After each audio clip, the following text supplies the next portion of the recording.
बहुत समय पहले की बात है। काशीपुर नाम का एक बहुत छोटा सा गांव था। वहां के लोग बहुत ही हंसी खुशी एक दूसरे के साथ मिलजुल कर रहते थे। इस गांव में हरिया नाम का एक व्यक्ति रहता था। उसके परिवार में उसकी पत्नी और 2 बच्चे थे। हरिया के पास 2 गायें थीं, जिनका दूध बेचकर वह अपने जीवन निर्वाह करता था। इस गांव की सबसे बड़ी समस्या थी पानी की, क्योंकि पूरे गांव में केवल एक ही तालाब था। लोग इसी तालाब से पानी भरकर अपने दैनिक जीवनचर्या के काम किया करते थे। गांव में और कोई पानी का साधन न होने की वजह से गांव के लोगों को इसी तालाब के पानी पर निर्भर रहना पड़ता था। हालांकि गांव के लोग अपनी इस जिंदगी से खुश थे। कुछ समय यूं ही हंसी खुशी बीत जाता है, लेकिन एक दिन जब गांव के कुछ लोग तालाब पर पानी भरने जाते हैं, तो देखते हैं कि तालाब में बड़े बड़े मगरमच्छों ने कब्जा कर लिया है। अब लोग तालाब से पानी भरना छोड़ देते हैं, क्योंकि मगरमच्छ उन्हें मार सकते थे। थोड़े दिन बाद कुछ लोगों ने हिम्मत करके उस तालाब से पानी लाने की कोशिश की, मगर तालाब के मगरमच्छ उन्हें भी मारकर खा गए। इस घटना से पूरे गांव में भय और हड़कंप मच गया। अरे देखो भाई लोग, तालाब के इन बड़े बड़े मगरमच्छों ने हमारे गांव के 2 लोगों को मार दिया। अगर ऐसा ही चलता रहा तो धीरे धीरे ये पूरा गांव खत्म हो जाएगा। हाँ भाई रामू, अगर हम इन मगरमच्छ के निवाले नहीं भी बने तो भी बूंद बूंद पानी को तरस तरस कर मर जाएंगे। हाँ भाई लोग, ये तो बहुत बड़ी समस्या हो गई है। अगर हम तालाब के पास भी जाएंगे तो ये मगरमच्छ हमें मार डालेंगे। लेकिन बिना पानी के हमारा गुजारा कैसे होगा? हमें कुछ करना पड़ेगा। तुम सही कह रहे हो चंदन, हमें तुरंत पंचायत बुलानी चाहिए और सरपंच जी को बताना चाहिए।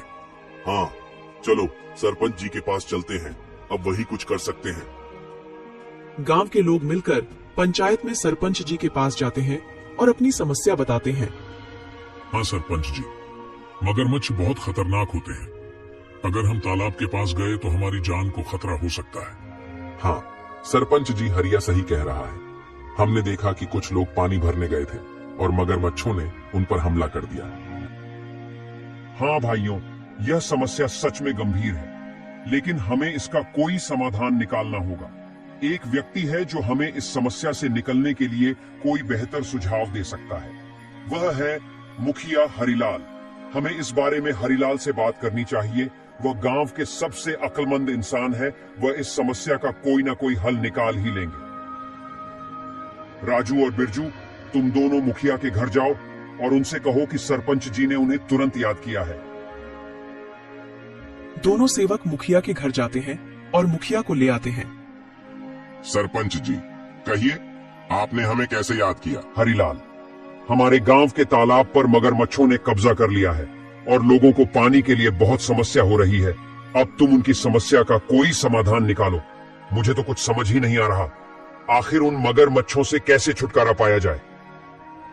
मुखिया गहरी सोच में पड़ जाता है और फिर उसको एक उपाय सोचता है और वह सरपंच जी से कहता है। सरपंच जी, मगरमच्छों से लड़ना आसान नहीं है। हमें एक दूसरा तालाब बनाना होगा। ये काम आसान नहीं होगा, लेकिन अगर हम सब मिलकर मेहनत करेंगे तो नया तालाब जल्दी ही बन जाएगा। मुखिया जी, आप बिल्कुल सही कह रहे हैं। हम सब मिलकर मेहनत करेंगे और नया तालाब बनाएंगे। हाँ, हमें मिलकर काम करना होगा। इस समस्या का यही समाधान है। चलो फिर कल से ही हम नया तालाब खोदने का काम शुरू करते हैं। सभी गांव वाले मिलकर काम करेंगे और पानी की समस्या से जल्द ही निजात पाएंगे।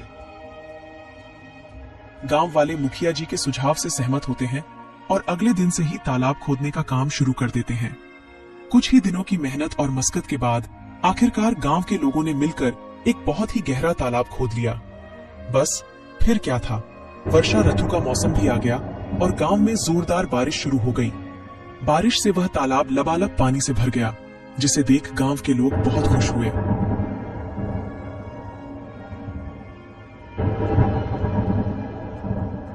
अरे हरिया, यह देखो, हमारा तालाब कैसे पानी से भर गया है। अब हमें पानी के लिए उस मगरमच्छ वाले तालाब में जाने की जरूरत नहीं पड़ेगी। हम यही पास ही के तालाब से पानी भर लिया करेंगे। हाँ काका, आज मैं बहुत खुश हूँ। आखिरकार हमारे गांव को इस पानी की समस्या से निजात मिल ही गया।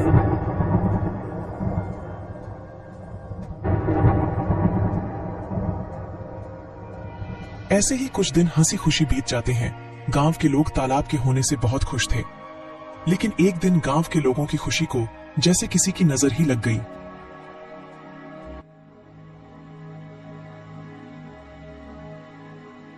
सुनिए जरा, ये तालाब से मटकी भरकर ले आना। घर में पानी खत्म हो गया है। और हाँ, थोड़ा जल्दी आना। वहाँ गांव वाले लोगों से बातें करने मत बैठ जाना जब तक मैं आपके लिए गाय का दूध निकाल देती हूँ। ठीक है राधा, लाओ 2 मटकी मुझे, मैं अभी पानी भर लाता हूँ। जब हरिया मटकी लेकर तालाब के पास पहुंचा तो उसने देखा वहां पर मुखिया हरिलाल खड़ा है और वह गांव वालों से पैसे ले रहा है। हरिया ने एक व्यक्ति को रोककर पूछा, भैया क्या बात है, ये मुखिया जी किस चीज के पैसे ले रहे हैं? अरे भाई हरिया, क्या बताऊं अब तुम्हें। अब यह मुखिया जी हमसे इस पानी के पैसे ले रहे हैं। इनका कहना है कि जिसे भी इस तालाब से पानी भरना है उसको पैसे देने होंगे, और जो पैसे नहीं देगा उसे तालाब से पानी नहीं भरने दिया जाएगा। भगवान जाने अब इस गांव में क्या कहर आने वाला है। हरिया पानी भरने के लिए तालाब के पास खड़ा हो जाता है। जैसे ही वह तालाब से पानी भरने जाता है, मुखिया उसे रोकते हुए कहता है, हरिया, तुम क्या कर रहे हो? तुम्हें पता नहीं है कि यहाँ से पानी भरने के लिए पैसे देने होंगे? लेकिन यह तो गांव का तालाब है, यहाँ पानी भरने के लिए पैसे क्यों देने पड़ेंगे?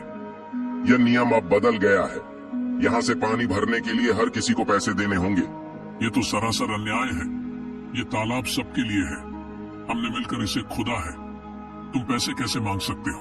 मुझे कानून मत सिखाओ, यह मेरा आदेश है, और जो इसे नहीं मानेगा उसे तालाब से पानी नहीं मिलेगा।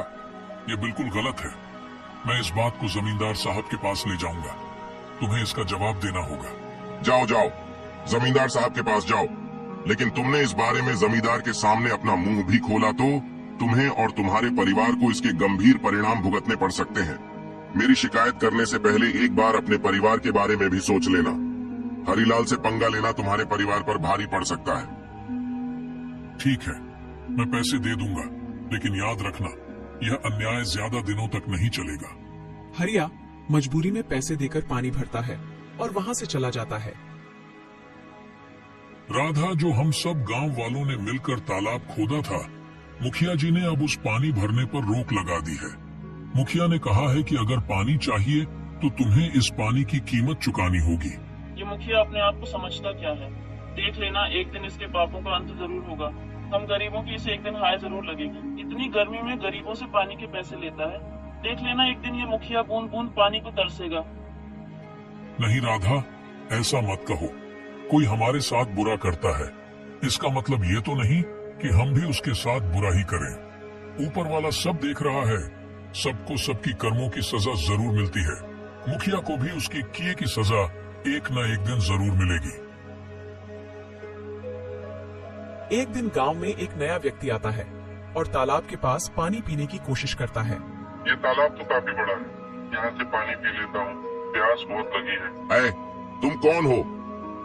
नमस्ते, मैं एक यात्री हूँ और बहुत प्यासा हूँ। बस थोड़ा पानी पीने के लिए रुका हूँ। यहाँ पानी पीने के लिए रुक गए? यहाँ पानी पीने के लिए पैसे देने होंगे। पैसे? लेकिन पानी पर तो सभी का हक है। ये तो सरकारी तालाब, पानी के लिए पैसे क्यों देने पड़ेंगे? ये सरकारी तालाब नहीं, ये हमारा तालाब है। यहाँ पानी पीना है तो पैसे देने होंगे, नहीं तो चलते बनो। मुझे कानून मत सिखाओ, ये मेरा इलाका है और यहाँ मेरे नियम चलते हैं।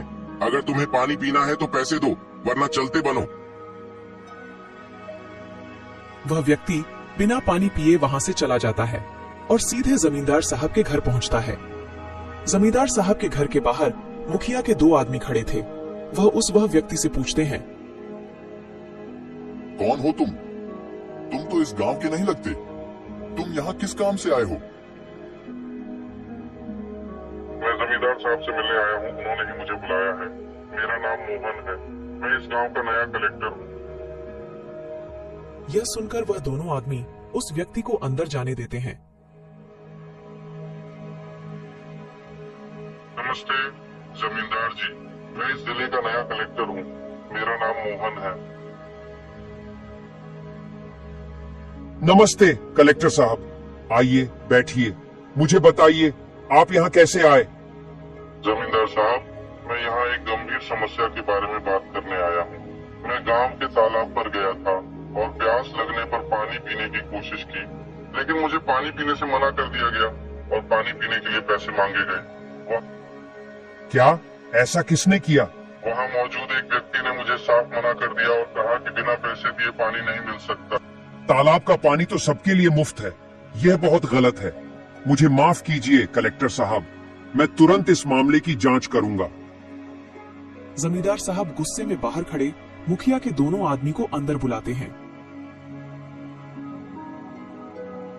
हमारे गांव में यह क्या चल रहा है?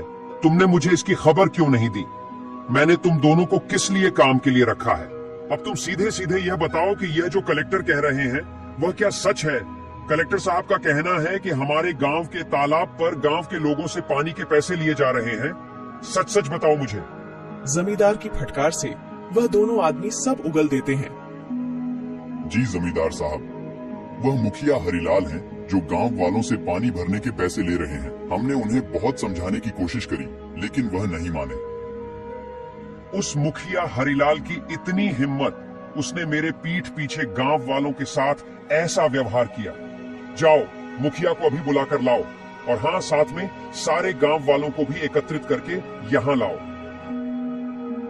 थोड़ी देर में मुखिया के साथ ही सारे गांव वाले भी जमींदार साहब के घर पहुंच जाते हैं।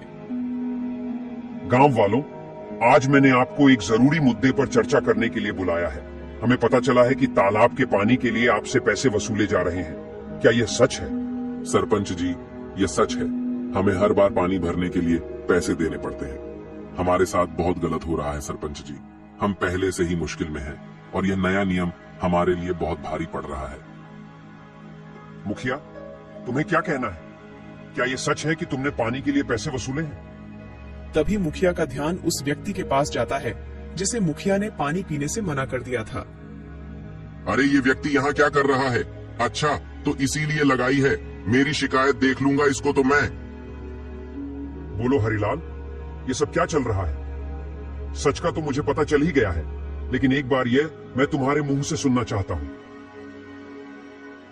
जमींदार साहब, मैंने ये सोचा था कि इससे गांव के विकास के लिए पैसे जमा होंगे, लेकिन अगर ये गलत है तो मुझे माफ कर दीजिए।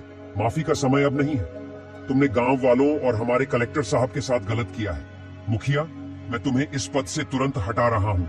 तुमने अपने पद का दुरुपयोग किया है। अब गांव वालों को तुमसे कोई परेशानी नहीं होगी। मुझे माफ कर दीजिए जमींदार साहब। माफी मांगने से कुछ नहीं होगा। अब से तुम इस पद पर नहीं रहोगे और गांव के किसी भी फैसले में तुम्हारा कोई अधिकार नहीं होगा। जमींदार साहब, हमें तो लगता था कि यह तालाब सभी के लिए है, लेकिन मुखिया जी ने इसे अपनी संपत्ति ही बना लिया है।